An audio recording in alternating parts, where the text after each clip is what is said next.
لا اسألکم علیہ اجرا، اے محبوب اگرچہ آپ کی زندگی کا گوشہ گوشہ گواہ ہے، لیکن فرما دیجئے میں تم سے تبلیغ دین کا کوئی صلہ اور کوئی اجر نہیں مانگتا، الا المودۃ فی القربی،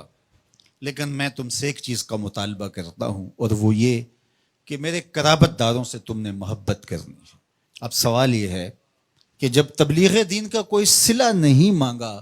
تو قرابت داروں سے محبت بھی طلب نہ کی جاتی؟ تو اس کا جواب کسی نے کیا خوبصورت دیا،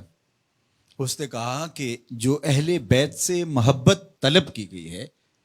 یہ نبی کی، یہ اہل بیت نبوت کی ضرورت نہیں تھی، یہ بھی امت کی ضرورت تھی، اس لیے کہ اگر وہ اہل بیت سے محبت کر لیتے ہیں تو ان کے دین کی حفاظت ہوتی ہے۔ اور ارشاد فرمایا احب اللہ لما یغزو من نعمہ، اللہ سے محبت کرو اس لیے کہ وہ تمہیں طرح طرح کی نعمتیں عطا کرتا ہے، اس کا حق ہے تم اس سے پیار کرو۔ پھر فرمایا وَأَحِبُّونِي بِحُبِّ اللَّهِ، اور میرے سے پیار کرو میں تمہارے رب کا بھی محبوب ہوں۔ اور تیسری بات فرمائی وَأَحِبُّ أَهْلَ بَيْتِي لِحُبِّي، اور میرے اہل بیت سے میری وجہ سے پیار کرو، کہ وہ میرے اہل بیت ہے، میری اطرت ہے، ان سے پیار کرو۔ فرمایا میں تمہارے اندر دو بھاری چیزیں چھوڑ کے جا رہا ہوں، اس امت کو لاوارث چھوڑ کر نہیں گئے حضور، دو بھاری چیزیں چھوڑ کے جا رہا ہوں۔ اولہما، ان میں سے پہلی چیز کتاب اللہ، اللہ کی کتاب،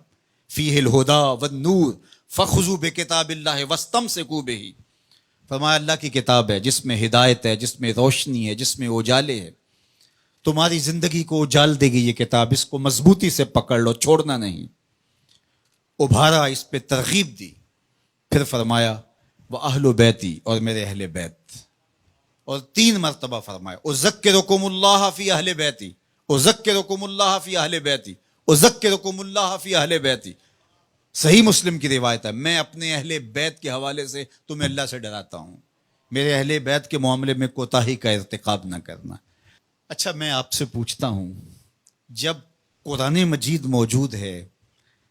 تو پھر کیا ضرورت تھی اہل بیت کے دامن کو تھامنے کی، تلقین کرنے کی؟ ایک سوال کھڑا ہوتا ہے، کیا کتاب ہماری ضرورتوں کی کفیل نہیں، ہمارے دکھوں کا مداوا نہیں، ہمارے درد کا درماں اور ہمارے امراض کا علاج نہیں؟ جب قرآن اتنا کافی ہے، اتنا وافی ہے، ضرورتوں کا اتنا کفیل ہے، تو پھر اہل بیت کے دامن کو تھامنے کی تلقین کیوں کی گئی؟ تو اس کا جواب یہ ہے، ایک ہوتا ہے علم، ایک ہوتی ہے اس کی عملی مشق،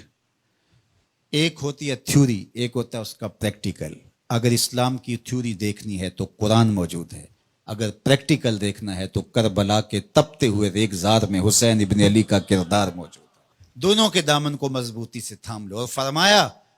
کہ اگر تم ان دونوں کے دامن پکڑ لیتے ہو، میں محمد ضمانت دیتا ہوں صلی اللہ علیہ وسلم کہ تم گمراہ نہیں ہوگے۔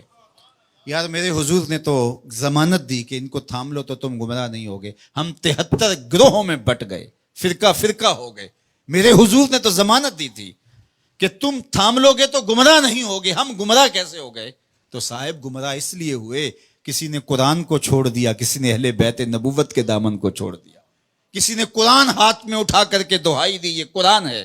اور اہل بیت کا نام اس کی طبیعت میں پیچ و تاب پیدا کرتا رہا، اور کسی نے اہل بیت کے نام کی دہائی دی لیکن قرآن کو ترک کر دیا۔ تمہیں مبارک ہو، تمہارے ایک ہاتھ میں قرآن ہے، ایک ہاتھ میں اہل بیت نبوت کا دامن ہے،